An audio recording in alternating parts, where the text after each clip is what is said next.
وَإِلَيْكَ الْمُشْتَكَى. Two things, most important that I want to emphasize now.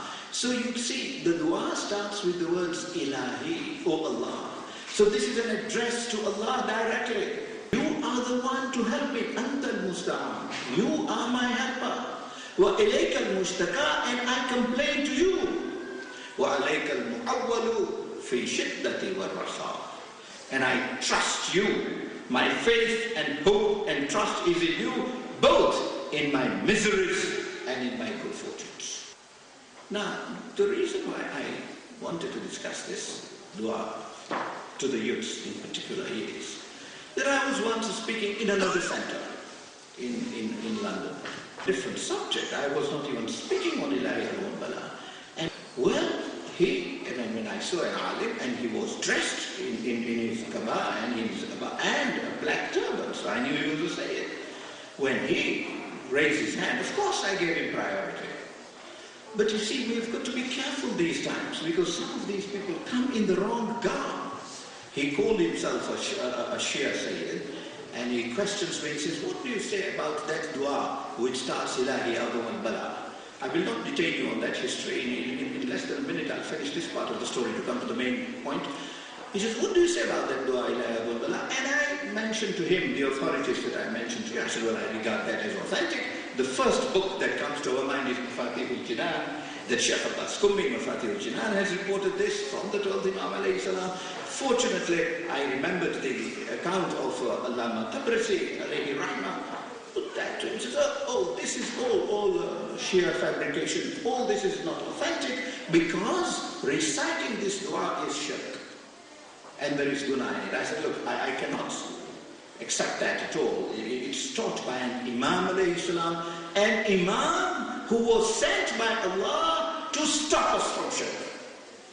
If there is anybody who will teach us to keep away from shirk, it will be him. He would not be doing the contrary. But I said, this is not my subject, it's not a matter for discussion now, and I will not permit you to take time of the audience on that subject and cut him short. But I realize that there are agencies within us who are promulgating this, and I thought we better make this clear. You can see from the first paragraph of this dua, it is a dua to Allah. And in that dua, Anta al-Musta'an, that is why I said most important words, you are the helper, wa alayka al-Mushtaka, and I'm complaining to you.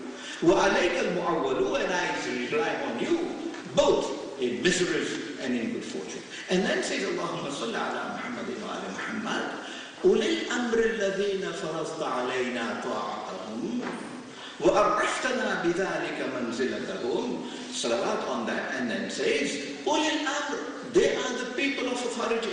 That ayah that you remember by heart. Ati'u Allah wa ati'u Rasul wa ulil amri minkum. Obey Allah and obey His Messenger and those with authority from amongst you. Now, who are these people with authority? They are people who have been given authority by Allah, glorified and exalted. You and I cannot get together in a saqifa or in any or in this hall and decide who is ulil amr. It is as ridiculous as saying that, for example, Mercedes-Benz have their board of directors, a director dies, another is to be replaced, and you and I get together and say, oh, we are customers of Mercedes, so we will decide who is going to be the next director. Is anybody going to listen to us? They will say, don't be stupid, you have no authority to appoint. This is a company director, the company will appoint that director. And it stands to common sense that the company appoints the company director. The customers of the company have no say in it at all. How dare we turn around and say, we can appoint ulul amr, that have amr of Allah, glorified and exalted. It defies logic. It defies common sense. Well, so the dua says, and the 12th Imam alayhi salam teaches, Allahumma salli ala Muhammad, who are they? Ulil amri alladhina faradta alayna ta'atahum. You have made obedience to them incumbent upon us, obligatory upon us, a farida on us. And faradta alayna ta'atahum wa arraftana bidhalika manzilatahum. And by so doing, by making their orders obligatory on us, by so doing, you have acquainted us with their status, manzilatahum. So, وَعَرَّفْتَنَا بِذَلِكَ مَنْزِلَتَهُمْ فَبِحَقِّهِمْ. And so, for their sake, فَرَفَّ عَلَيْنَا طَاعَةً وَعَرَّفْتَنَا بِذَلِكَ مَنْزِلَتَهُمْ. اللهم صل على محمد وآل محمد أولي الأمر الذين فرضت علينا طاعتهم وعرفتنا بذلك منزلتهم ففرج عنا بحقهم فرجا عاجلا قريبا كلمه البصر أو هو أقرب. So for their sake, give me relief. Give me relief. And give me ajilan, hastily. You can see how the Imam ﷺ says, tomorrow you will have salvation. Because as I said, the dua asks for a quick salvation. Ajilan, qariban, make that salvation close to me. Kalamil basar, like the twinkling of an eye, or even quicker than that. And then follow the words, Ya Muhammad, Ya Ali, wa Ya Ali, Ya Muhammad. Ikfiyani, you too, Ali and Muhammad alayhim as-salam, you too. Faradta alayna. Ya Muhammad, Ya Ali, Ya Muhammad. Ikfiyani, that's right. You too become sufficient for me. فَإِنَّكُمَا كَافِيَانِ. Because you two are enough. That was the argument of that gentleman.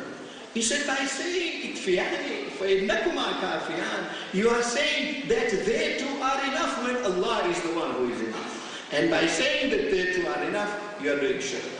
And our simple answer is that is rubbish. It's nonsense. Because just in the preceding paragraph, we have called them Ulil Amri Ladina Farazda Alayna Tu'atahum. They are people with authority. And it is authority given by Allah. Authority which Allah has made binding on us, so that we have got to obey them. And by so doing, Allah has showed us manzilatahum, their status. That is already provided for in the preceding paragraph. And this is what our critics do today. They pick up an ayah of Quran out of context, completely out of context, and they use it against us. It is important that we show the context to them, so that they come to realize where truth lies. And you can see that in context, the dua is to Allah.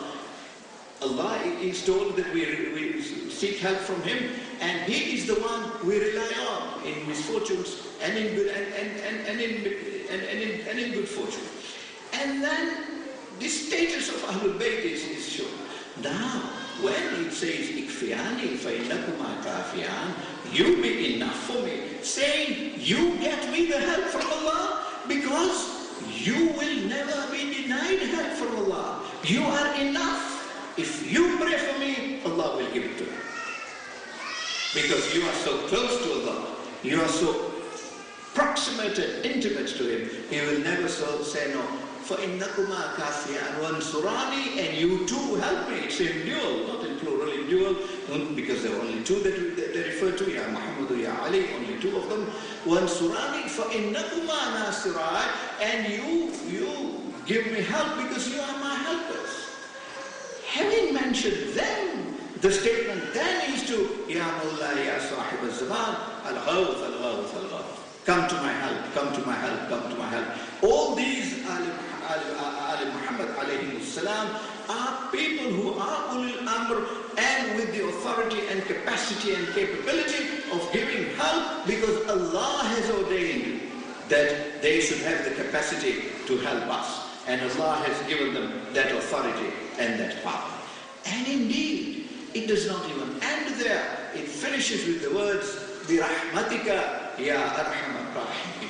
So you can see it ends with Arhamur Rahimin, which is Allah. The first word is Ilahi, the last are Arhamur Rahimin. It is a dua to Allah, but within that, to buttress our strength, to make sure that because I'm in this state, the earth is squeezing on me, the heavens are denying help. When I'm in this state and I'm desperate and I need that help, ajilan, qariban, kalamil basar, aw huwa aqrab, then merely me, a sinner, asking for help from Allah, will it come? I better invoke those who have greater say with Allah, who are nearer to Allah. And so, Ya Muhammad, Ya Ali, and so, Ya Sahib al-Zaman, salawatullahi alayhi ajma'in.